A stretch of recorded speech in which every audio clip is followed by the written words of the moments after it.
Good morning.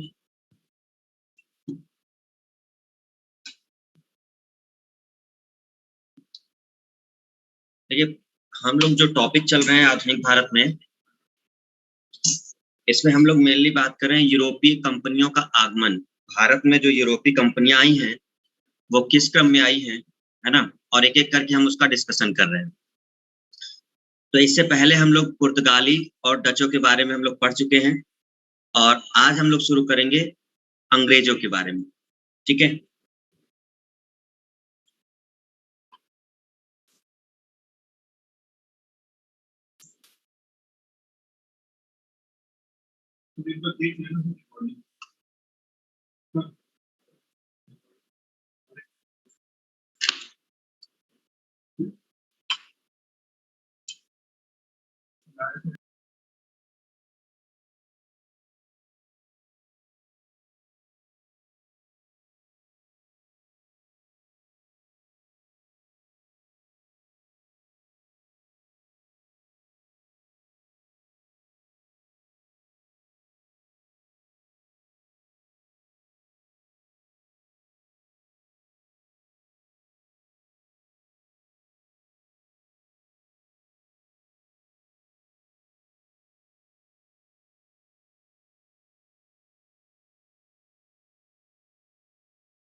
तो start किया जाए।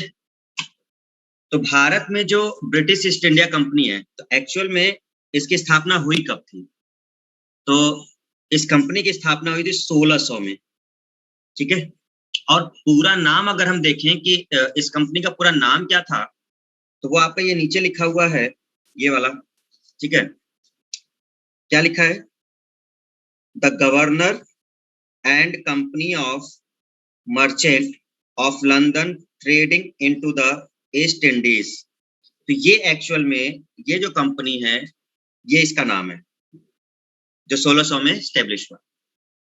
और जब ये स्टेब्लिश हुआ तो इसके बाद जो वहां की रानी है, जिनको हम लोग महारानी एलिजाबेथ वन कहते हैं, ये महारानी एलिजाबेथ वन, तो महारानी एलिजाबेथ ने इस कंपनी को 15 वर्षों के लिए 15 वर्षों के लिए एक अधिकार पत्र दिया था। ठीक है, तो 15 वर्षों के लिए एक अधिकार पत्र दिया, जिससे कि ये पूर्वी एशिया में जा सके और वहां पर वो व्यापार कर सके। ठीक है, लेकिन जब ये 1600 में ये बात चल रही है, लेकिन 1609 में ये जो 15 सालों वाला है, इस अधिकार को अनिश्चित काल के लिए बढ़ा दिया गया। मतलब अब कोई लिमिटेशन नहीं थी, आप जब तक चाहे तब तक आप कर सकते थे ऐसा। क्लियर? ठीक, ओके। अब अगर हम लोग आगे देखें स्टूडेंट, तो अगर ये क्वेश्चन आता है कि पहले पहुंचा कौन, मतलब कौन सा व्यक्ति था जो पहले यहाँ पर पहुंचा, तो आप ध्यान रखिएगा, एक कंपनी और है यहाँ की, जिसको बोलते हैं लीवेंट कंपनी। क्या बोलते हैं? लीवेंट कंपनी। तो एक्चुअल में लीवेंट कंपनी को 1593 में ही ये अधिकार मिल गया था भारत आने के लिए।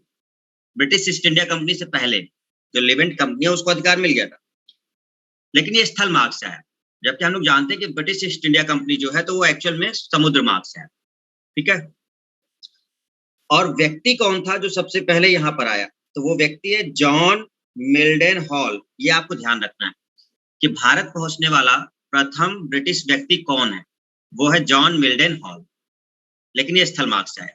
ठीक है, अच्छा, जब ये कंपनी स्टैब्लिश हो गई, the governor and company of merchant of London trading वाली, तो इसके सही तरीके से इसको चलाने के लिए कुछ लोगों का एक समूह डायरेक्टर का बनाया गया, जिसको कहते हैं कोर्ट ऑफ डायरेक्टर्स। क्या बोलते हैं?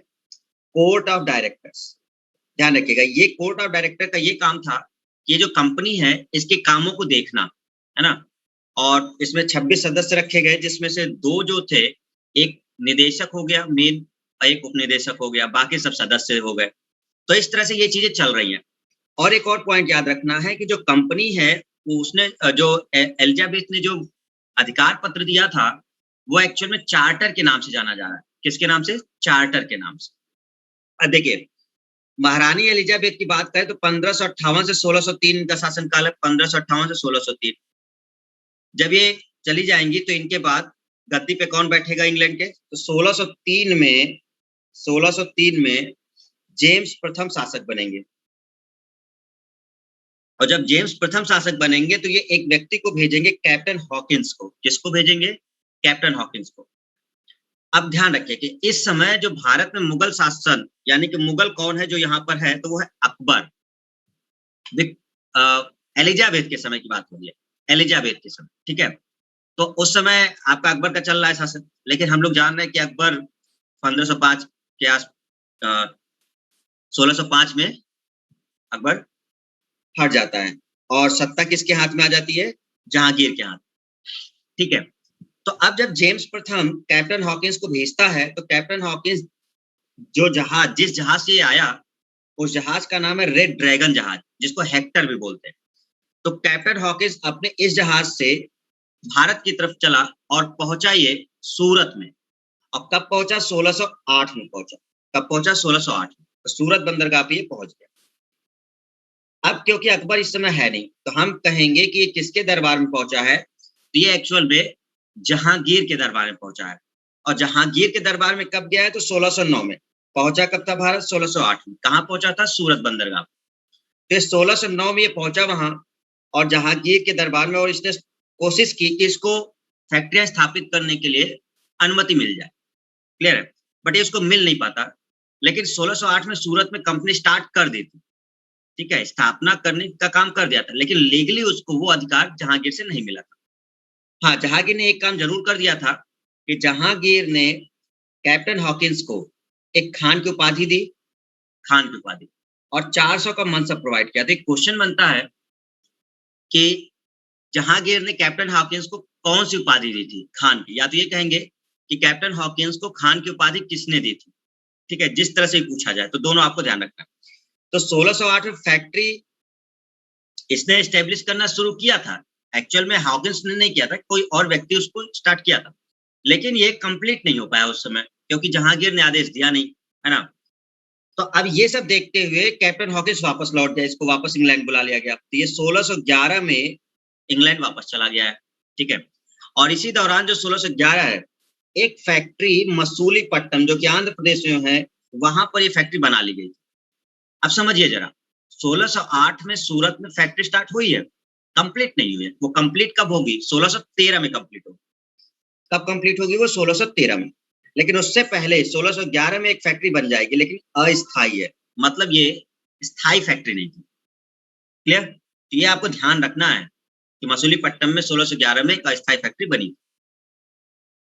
जब ये वापस लौट गया तो यहाँ पर 1612 के आसपास एक युद्ध हुआ, जिसको कहते हैं स्वाली का युद्ध। स्वाली का युद्ध। और ये किसके बीच हुआ? अंग्रेज और पुर्तगालियों के बीच हुआ। अंग्रेजों का नेतृत्व किसने किया? तो स्टुअर्ट थॉमस बेस्ट ने किया। किसने किया? Thomas best. और इसमें अंग्रेजों की जीत हो गई। अंग्रेजों की जीत से और पुर्तगालियों के हार से जहांगीर थोड़ा प्रभावित हुआ अंग्रेजों से। उसने कहा ठीक है, मैं आपको अनुमति देता हूं, आप अपनी फैक्ट्री बना सकते हैं। तो वो जो 1608 में सूरत में फैक्ट्री स्टार्ट हुई है, वो अब 1613 में कंप्लीट कर दी जाएगी। तो हम कहेंगे 1613 में सूरत में अंग्रेजों की प्रथम स्थायी फैक्ट्री बन गई। ठीक है, ध्यान रखते। अब इनके 2 बन चुकी है, एक 1611 में, एक 1613 में। लेकिन जब भी पहली फैक्ट्री की बात आती है तो हम सूरत की फैक्ट्री ही कहेंगे। क्यों? क्योंकि ये स्टार्ट हो चुके थे उस समय। क्लियर है ना? ये आपको ध्यान रखना है। अच्छा, जब ये लौट गया था, अगर हम देखें कैप्टन हॉकिंस जब लौट गया तो एक दूसरे व्यक्ति को यहाँ भेजा गया है, ठीक है, अब उसका नाम क्या है? Sir Thomas Roe. क्या नाम है student? Sir Thomas Roe. James प्रथम जो शासक हैं, उन्होंने अब सर थॉमस रो को भेजा यहाँ पर। ये 1615 में आया है भारत, और 1619 के आसपास, फरवरी 1619 तक ये रहा है, और इस मंथ में ये वापस लौट गया। तो बहुत ज्यादा कुछ कर नहीं पाया। इसने सोचा था कि मैं शायद जहांगीर के साथ व्यापार से कुछ संधिया कर लूं, है ना, बट ऐसा नहीं हुआ। लेकिन हाँ, कुछ फैक्ट्रियां खोलने की अनुमति इसको मिल गई थी। ओके स्टूडेंट्स, इसको ध्यान रखिएगा। तो कौन है वो? Sir Thomas. अब आपसे क्वेश्चन बनेगा कि जेम्स प्रथम ने किन दो लोगों को भेजा था भारत? ठीक है, तो आप ध्यान रखिएगा, एक कौन है? Captain Hawkins. दूसरा कौन है? Sir Thomas Roe. ये क्वेश्चन एक बनता है सुनहरा फरमान का, कि अंग्रेजों ने सुनहरा फरमान किससे प्राप्त किया था। तो आपको ध्यान रखना है कि 1632 में गोलकुंडा के शासक से, गोलकुंडा, ठीक है, ये बीजापुर वाला जो साम्राज्य चल रहा है, उसके उनका अधिकार है इस पर। तो गोलकुंडा के शासक से इन्होंने सुनहरा फरमान प्राप्त किया था। इसके मतलब ये था कि अब अंग्रेजों को फ्री व्यापार करने के लिए उस क्षेत्र में फ्री व्यापार करने के लिए अनुमति मिल गई थी। और इनको टैक्स कितना देना था अंग्रेजों को? तो वो अंग्रेज 500 पगोडा बोला जाता है, तो इतना टैक्स दे करके वो व्यापार कर सकते थे उस एरिया में। इसी को कहते हैं सुनहरा फरमान। क्लियर? चलिए, 1632 की बात हो रही थी, अब 1639 देखते हैं। तो 1639 में क्या हुआ कि चंद्रगिरी के राजा हैं, चंद्रगिरी के एक राजा हैं जिनका नाम है दरमेला वेंकटप्पा। दरमेला वेंकटप्पा, ये मद्रास पर इनका अधिकार था, दरमेला वेंकटप्पा का। तो अंग्रेजों ने क्या किया? दरमेला वेंकटप्पा से मद्रास को लीज पर ले लिया। लीज मतलब कि कुछ समय के ले लिया होगा और उसके लिए वो पे करेंगे।